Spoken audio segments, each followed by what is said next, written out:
I ain't know a soul in Atlanta. Here this nigga come walking out the studio to my play me your music. The reason why I had beats was because of this nigga right here. The reason why he be like, I ain't going to no shows, I'm sitting in the studio. He be like, yo, man, you better go do that show. Life for the rich and famous. Started off in poverty, name it. I'm just an old man jaded. Maybe my ambition is dated. Maybe my music is fading. Like memories of us gang banging. We're just at the club with the aces. Now you doing push-ups in cages. Now you eating dinner in cages. I wrote you between right back, so I figured you were still trying to process the pain in. Yo, this is RKY Ron. First episode of Conversations with Hip Hop. I'm with my man, IL, Cleveland's own, known this man, 100 grand, 20 years strong. From Cleveland, Ohio to Atlanta, we in the hallowed grounds of Patchwerk Studios, brother. Indeed. Hey man, congratulations, man. Thank you. You've been, I want to call you Atlanta's own now. You've been here for so long. It's kind of in between though. It's kind of, I think we've adopted this man. But tell me about your journey from Cleveland to Atlanta and your musical journey, Patchwerk, and also Black music's journey, right? Where are we at right now? What we doing? What's going on? I come from Cleveland, Ohio, in particular East Cleveland, which is a little bit different than Cleveland. One of those left behind areas, working class family, good folk, you know what I'm saying, who always supported my dream, but said, Ralph, we in Cleveland, do what you need to do. So though I was closely involved in the music scene in Cleveland, it was best that when Atlanta started moving, that like I should come down here. Plus all my family would always say like, you need to come back down to the South. Right. So I was like, I'm coming to the South. So I had a partner that introduced me to the Atlanta music scene. And, just luckily one day I was walking by Patchwerk Studio and I met a good brother named Corey Griffin, named KG, who was coming out the studio. We started talking. He was like, you got music? I was like, I got music. And then from there, everything became, this was kind of my incubator, my college, you know what I'm saying, being here recording, in and out these rooms, Kurt, Mike, Leslie Brathwaite, Snotty, so many people, Nico, Howard, it's just so many people. Jeremy, we just being here recording, making music. And it was just a big part of my understanding. Like, I knew I wanted to be an artist, but this was the place where like, now you're going to become an artist. Right. So, once I got here, I fell in love with Atlanta, and I fell in love with all the stories in Atlanta, and I fell in love with what made it Atlanta. I say Atlanta, the civil rights movement, Black folk, the love, the beauty, the pain. And I just knew that I was going to dedicate my life to like telling those stories as an MC. Right. So your music, for those that don't know, go to Spotify, Apple Music, any of your streaming platforms, Amazon Music, Tidal, whatever. Check out IL Cleveland's own. His discography is there. You've been rapping for a very long time in hip hop, in the fabric of this community for a very long time. From Hacking to Rapping to The Americans, episode 1, 2, 3, Rocket Science. Now we here at Pray. Tell me about Pray. What's this album about, and why is it so important right now in your artistic journey? What's your message from behind Pray? Pray for me is very important because, again, I started as an artist, and I am an artist. I've always, always put my art first, but you stay in the South long enough and they're going to tell you what to do, right? Whether it's politics, whether it's media, whether it's acting, like they're going to have a lane for you. So I journeyed into politics, right? I journeyed into politics. I thought if my music can't, if my music isn't reaching there, then what else can help reach to liberate people? Right? People, not just Black people, but people, right? Like people, how do you liberate people? So I said, maybe politics. So part of my life is understanding the political space, right? And then the other part is the musical space. And as I got more into it, and I went from giving political advice to realizing I don't even know, to realizing the best thing I can say is pray, right? Because I started looking at other people's POV and saying it's similar to my POV. I come from where you come from, right? Like my struggle is just like yours, but the lens that I've seen was that I think the commonality was that pray. It's power in prayer. So here we are at, I don't even know if it's like the 13th, 14th project with Jordan Johnson, but it's pray. And for me, it's leaving a message to not just the generation that's coming after us, but the generation that's here now and before us, and remembering the beauty and what the prayer do for you. Right. So you're a father, you're a husband, you're an artist, hip hop artist, musician, entrepreneur, technologist. I'm giving you that Club Shay Shay kind of biography, right? I'll take it. I'll take it. A community organizer in politics, a businessman. Yeah. Tell you in your raps, talk about as you've grown. I've listened to your music for 20 years now.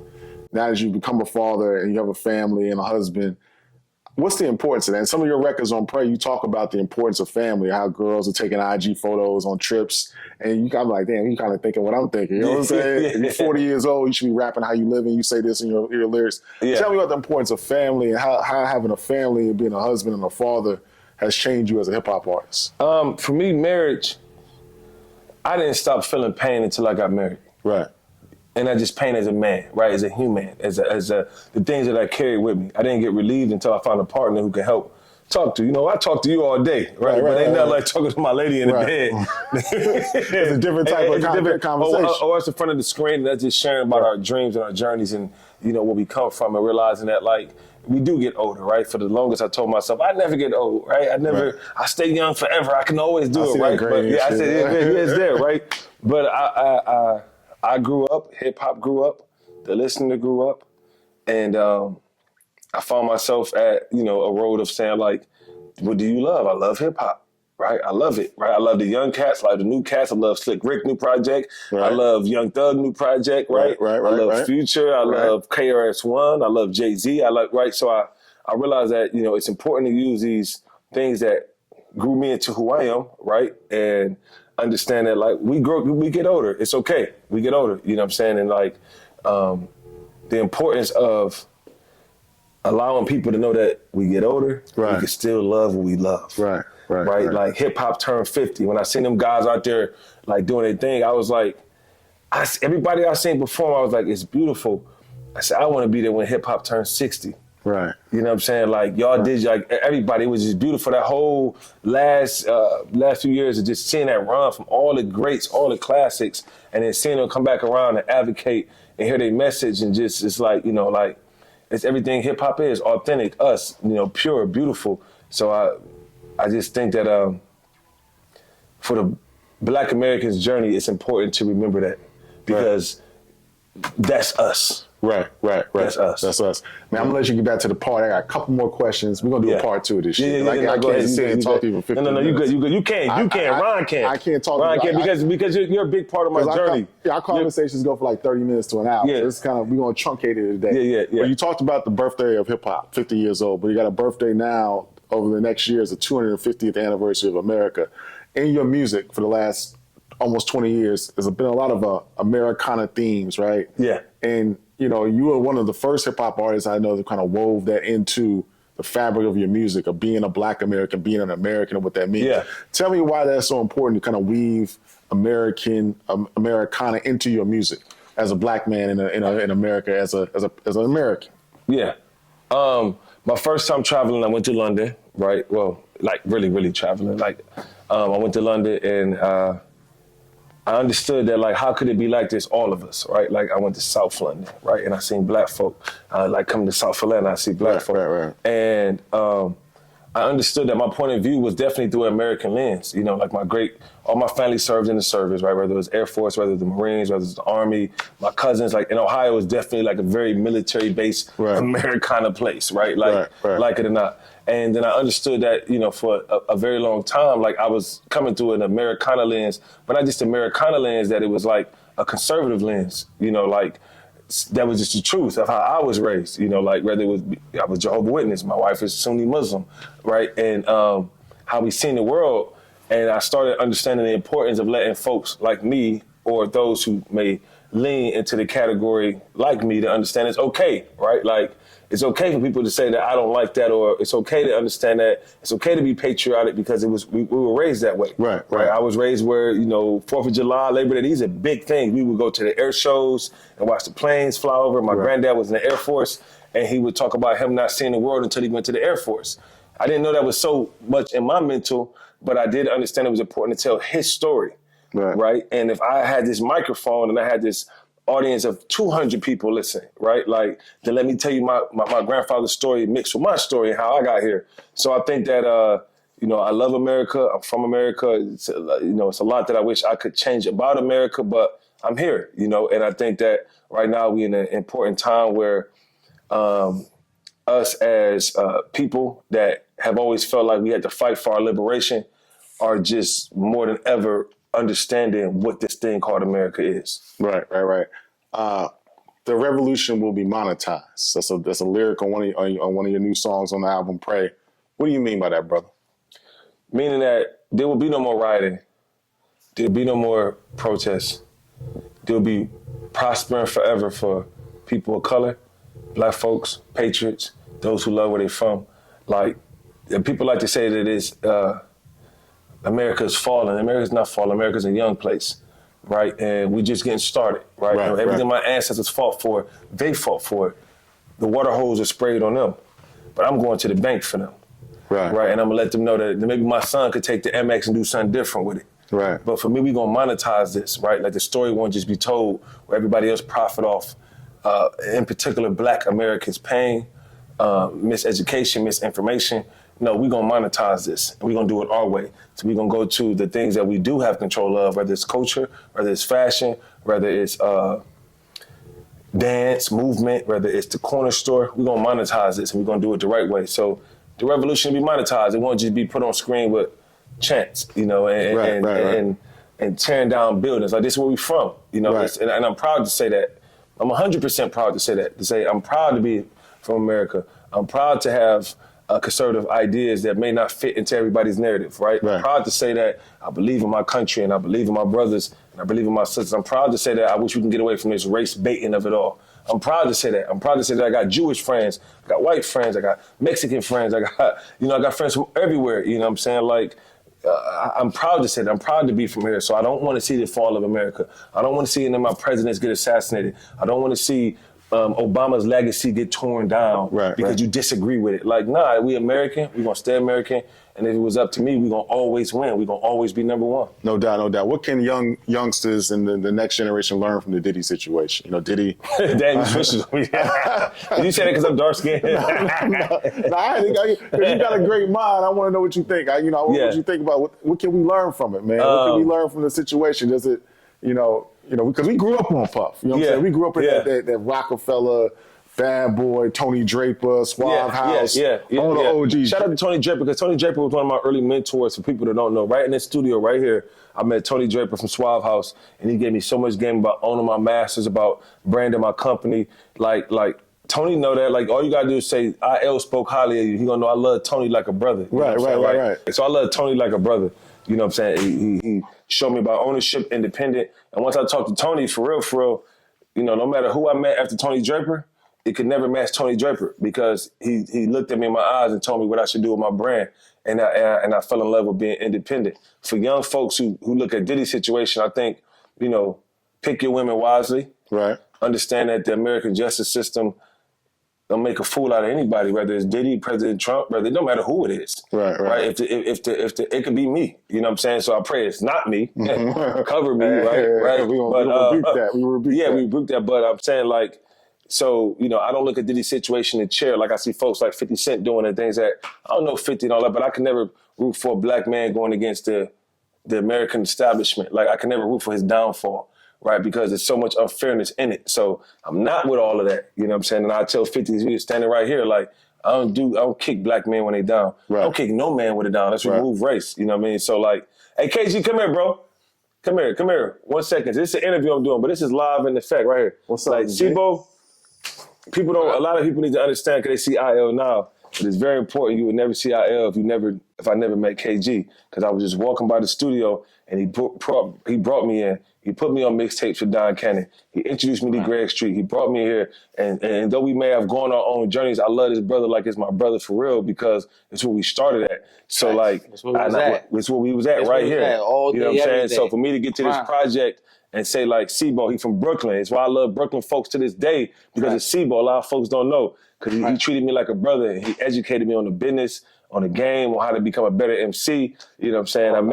I met Ron the same way, and they always been like, bro, you could be what you gonna be. And they know I never get a gazillion streams. I still respect that my brothers respect the music, that they still listen to it. So for me, they keep me writing my very best, because as long as they listening to it, I'm willing to give it to them. Facts. No doubt, bro. And listen, we streamed. Remember, we was the first streamers, nigga, that ever streamed. Right. Like, people don't understand, bro. Me and this nigga IL did a lot of things that was like 10 years ahead of time, bro. Future. Yeah. We was streaming before the streams. We was in this room right here. Yeah. Remember, Ludacris came through and had us on the stream. Yeah, all them folks. Gucci Man, Manny Fresh, Coach K, all these people. Yeah. And they was looking they was looking at us like from a distance, like, oh, who these young niggas that, you know what I'm saying? Like, we really, IL, I ain't honest with you. IL is a guy from the heavens, bro. Like, his mindset is different, bro. He is one of them guys, you know what I'm saying, that could really move a movement. You know what I'm saying? Right. And that's how we came together as a team, because he could move, I could move, and that's how we built this shit what we had. You know what I'm saying? Right. And this dude, I love this nigga to death. You know what I mean? And his story is unbelievable. Yeah. He ain't gonna tell you the whole thing. How he first started out. He came from Cleveland. How he used to sleep in niggas' cars and all that shit. Like, but I believed in him. You know what I'm saying? Yeah. I believed in his vision. I believed in his dream. You know what I'm saying? From up the way, down the way, whatever. Yeah, it's a fact. And I don't really know too many niggas from Cleveland. And he's the only nigga I knew from Cleveland. You know what I'm saying? It's just like my guy, for real. You know what I'm saying? He forever with me, forever, nigga. Yeah. You feel me? Love for life. For sure, nigga. Love for life. No doubt. So you heard it, Bryce. And that's real what he just said, because that was real. To get in this studio to record when I was 19 and 20, like, if I wasn't sleeping on Seaboard couch, and before I even had children, you know what I'm saying, I'd sleep in my car. You know that? I'd be there just sleeping. You know what I'm saying? Like, just to get back to the studio. Just grinding. Because I love hip hop that much. You know what I'm saying? Like, before I got here, I was in New York outside of Def Jam. You know what I'm saying? My aunt gave me an internship at Babyface. I used to rhyme it with all the interns, but I just love hip hop. And I know I'm gonna be 70 years old and he gonna be beatboxing and I'm gonna be rhyming and then we gonna be saying, yo, you gotta stop. And I'm gonna be saying, I can't, I love hip hop. Right. You know what I'm saying? It raised me. You know what I'm saying? Jay-Z raised me, Tupac raised me, Ice Cube raised me, Cypress Hill raised me, you know what I'm saying? E40 raised me, Snoop Dogg raised me, Nas raised me.